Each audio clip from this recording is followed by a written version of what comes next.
Assalamualaikum warahmatullahi wabarakatuh. Perkenalkan nama saya M. Agil Ahmdawar dengan NIM F1E222053. Baiklah, saya akan menjelaskan tentang pengantar komunikasi data. Yang pertama, eh, dengan saya sendiri, anggota saya dari ruang R001.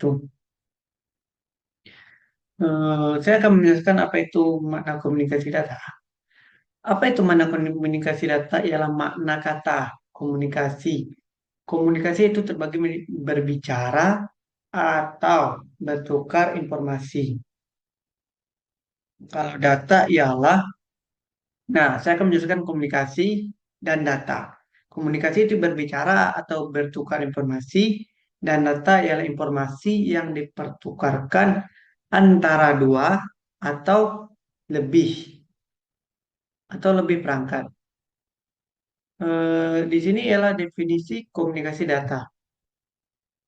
Proses pertukaran data antara dua perangkat atau lebih melalui media transmisi. Seperti contoh, seperti bisa kita contohkan ialah nelpon, itu melalui media komunikasinya ada, datanya pun ada. Di nelpon, kita ngechat di Messenger, ngechat di WA, IG, ataupun sebaliknya. Dan seperti kita menonton pun juga termasuk data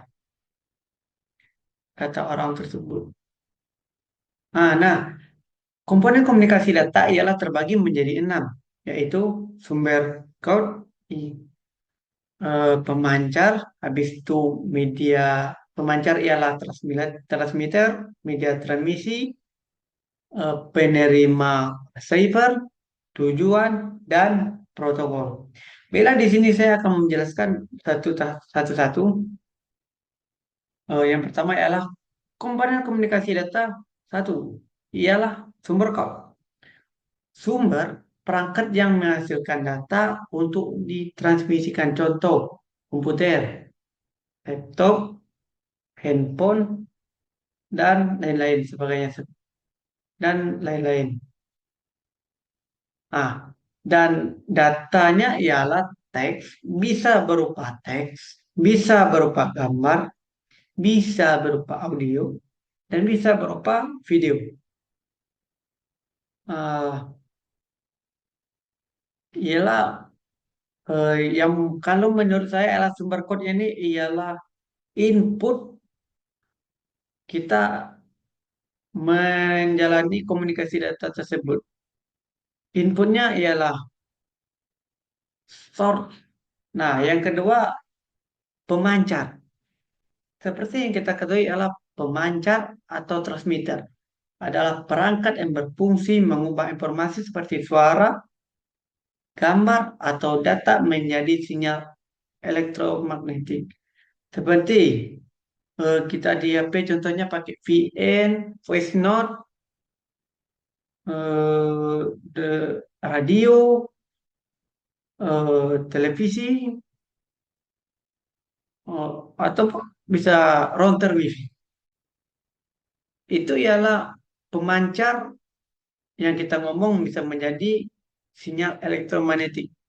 Seperti kita ngerekam juga termasuk sinyal elektromagnetik yang dipancarkan oleh laptop tersebut. Nah, yang ketiga, media transmisi. Media transmisi merupakan suatu jalur transmisi tunggal ataupun jaringan transmisi kompleks yang digunakan untuk menghubungkan sistem sumber dengan sistem tujuannya.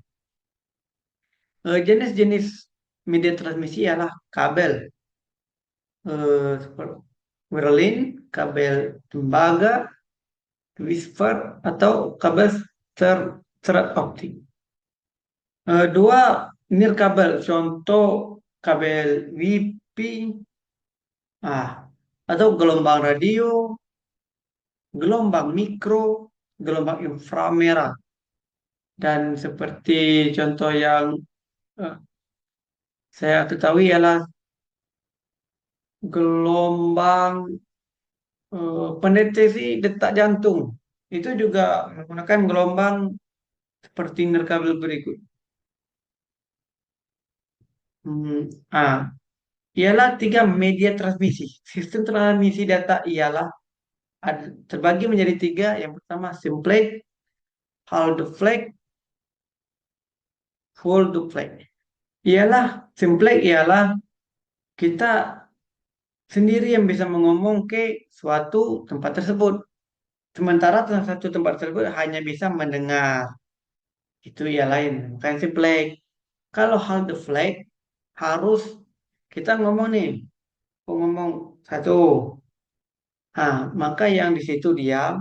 Habis itu yang di situ ngomong maka di sini diam. Itulah yang disebut hal the flag.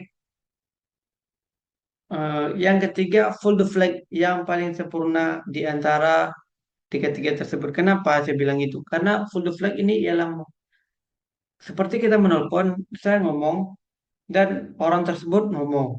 Si B misalnya kan ngomong lagi. Datanya nggak hancur, nggak berubah. Datanya pas, nggak tertukar, nggak ada seret-seretnya. Nah, itu yang namanya simplex, half flag, dan full duplex. Nah, saya akan menjelaskan tentang penerima receiver. Penerima atau receiver adalah perangkat atau komponen yang bertanggung jawab untuk menerima sinyal atau data yang dikirimkan oleh pengirim, transmitter.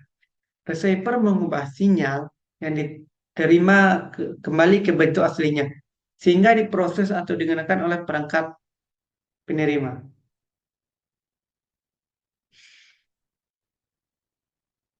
Nah, seperti contoh nih, pendeteksi sinyal, konversi sinyal, pemrosesan sinyal.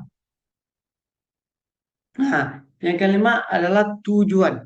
Tujuan atau destinasi adalah titik akhir di mana data yang dikirimkan oleh pengirim bisa diterima dan diproses. Destination bisa berupa perangkat, sistem, atau lokasi yang menjadi target pengirim data dalam suatu jaringan komunikasi. Tujuan dari komunikasi data adalah memastikan bahwa informasi yang dikirimkan mencapai destinasi dengan akurat dan tepat waktu. Fungsi pertama ialah penerimaan data, pemrosesan data. Yang ketiga, tanggapan atau umpan balik. Contohnya destinasi dan komunikasi data. Komputer, contoh nih, komputer dalam jaringan, server web, smartphone dalam jaringan, dalam komunikasi seluler, atau printer dalam jaringan yang sering itu ngeprint tuh. Itu disebut dengan destination. Nah, saya akan bicara tentang protokol. Protokolnya itu aturan disepakati para pelaku komunikasi tentang bagaimana komunikasi itu akan dijalankan. Seperti OSI dan TCP atau IP. Contoh nih, orang tersebut ada menggunakan SMS, chat, telepon, Instagram, itu ada aturan-aturannya masing-masing.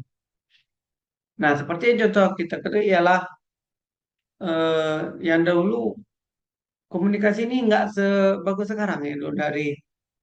Eh, dari komputer besar yang datanya bisa disimpulkan dengan sedikit. Dan sekarang seperti laptop yang kecil tapi datanya bisa menjadi banyak. Baiklah, sekian presentasi saya. Lebih dari kurang, saya mohon maaf. Saya tutup dengan Assalamualaikum warahmatullahi wabarakatuh.